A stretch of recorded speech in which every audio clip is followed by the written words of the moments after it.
Tucker Carlson got the awful phone call that changed his life forever. The unhinged left hates anyone who disagrees with them. Their response to Trump supporters is to bully them into silence. And now the left may have found a way to silence one Trump supporter for good. Left-wing mob terrorizes Tucker Carlson's family. Fox News host Tucker Carlson faced the most terrifying situation any father or husband ever could. His wife was home alone when a gang descended upon their home in Washington, D.C.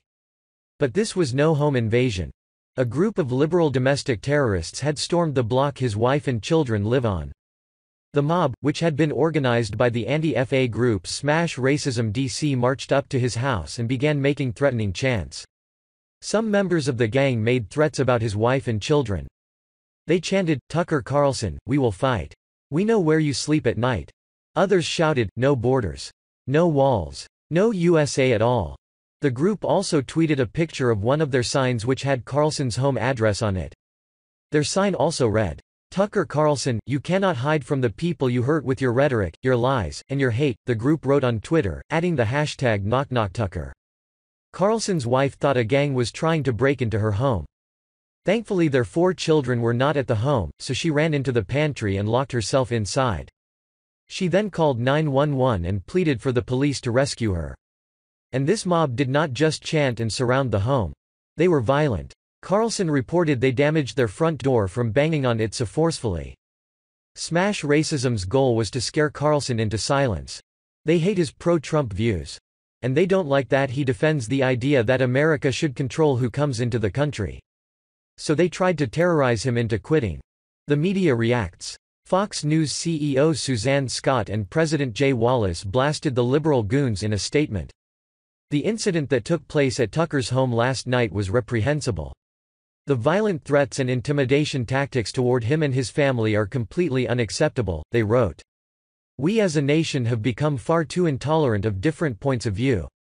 Recent events across our country clearly highlight the need for a more civil, respectful, and inclusive national conversation.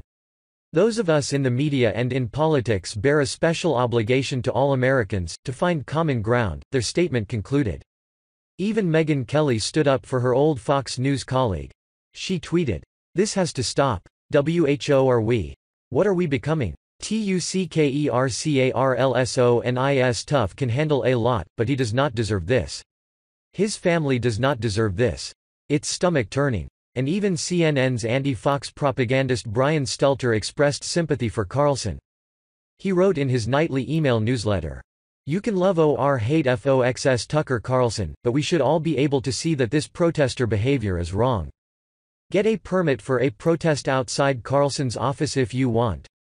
But don't chant 'We know where you sleep at night' outside his home." The mob that terrorized Carlson's wife has a history of stalking and violence.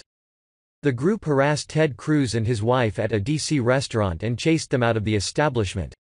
Mike Isaacson, a former college economics professor, had asked Philadelphia Eagle fans who rioted the city when the team won the Super Bowl to burn down a police station for me. Liberals hate conservatives and their ideas. They do not think people who hold conservative views have a right to express their opinions. This horrifying incident may be the most important and undercovered story in America in 2018.